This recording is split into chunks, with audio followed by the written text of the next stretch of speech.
وأزواجهم في ظلال على الأرائك متكئون لهم فيها فاكهة ولهم ما يدعون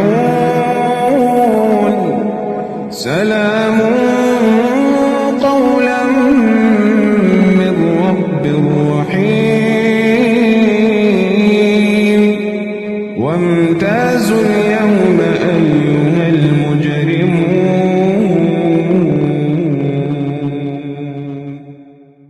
أفمن يمشي مكبا على وجهه أهدى أمن